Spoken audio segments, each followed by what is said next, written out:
QubeCarz. That's the latest craze with Mini GT. Glenn and the gang have come out with this exciting new adventure, and it looks like the cheerleaders are all about it, spreading across social media platforms. But does it really live up to the hype? Are we kind of going backwards? Is adding a Z to the end of a word reminiscent of the 90s, 2000s when it was kind of cool to put the Z at the end, like LOLs or for reals? I don't know if this is really helping the case, but we're gonna take a deeper look. I think the name says it all. This is QubeCarz, which are going to be a brand new fresh take on the Q scale that we've seen from multiple other brands actually. So this is not like a new take or something brand new to market. To be honest, I don't even know if this is something that the collectors have been asking for, but more or less just a piggyback on an existing product line that has come out in the past. Most notably, Muscle Machines, Maisto has done this. We've seen it from Koro Q, Tomy Takara. There's even a Q series Tomy Tech that is somewhat actively still coming out till this day. I've seen Cartooned is actually a brand specific line that makes this funny style of car.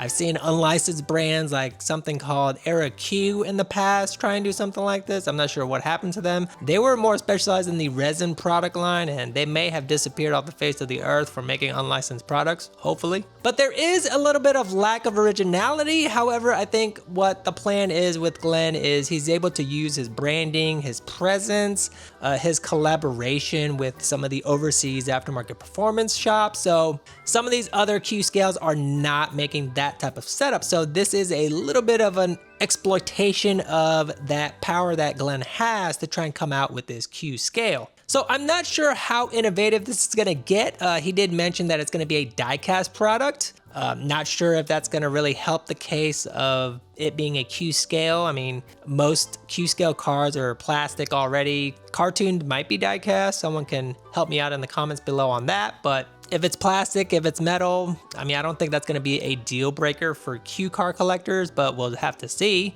It'd be more durable. I don't know if you'll be able to get more details out of it. Speaking of details, they did talk about having more details, but to be quite honest, I'm not seeing it from the preview photos that I've seen as of late. The headlights just not really hitting the mark for, you know, a premium scale product line. But again, this is both meant to be cartoony and fun. So personally for me, kind of going backwards, right? Because I've always known Glenn for making the premium product line. And to be honest, something of funny body cars and not true scale already exists in the Kaido House product line. So this is kind of going the other way, I guess, with a more of a smushed Q layout. I think the other problem for me is going to be the chase cars. Most of you guys know, not personally a fan of that. I think it just creates more FOMO and more of this hostile scalper, where's the chase mentality, and I gotta sell it for 10 times more. To be quite honest, I think this is more piggybacking off of the Labubu craze where,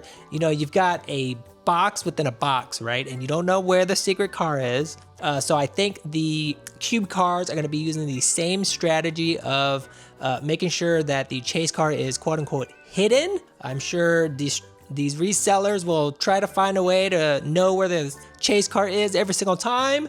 Maybe Glenn has finally found a way to mix that up. But again, I don't know. I don't really understand how the chase cars are gonna add value to this Q scale layout. But again, Chase seems to bring all the boys to the yard. My milkshake brings all the boys to the yard. And we'll see how this does. Now, in terms of packaging, that was something else that was mentioned. As usual with the Mini GT product line, you're gonna have to rip the blister, rip the box open. So you're not gonna be able to retain the artwork, the nice artwork that's on Mini GT product, which again, you're just gonna have to end up ripping it apart like any of the blisters anyway. So I don't know if the artwork will be maintained. Official pricing has finally come out for these, and it's gonna be coming in at the $8.99 price point, which I actually think is more expensive than some of the cartooned Muscle Machines cars that already exist right now. So a lot cheaper than Tomy Tech, of course, and Tomy.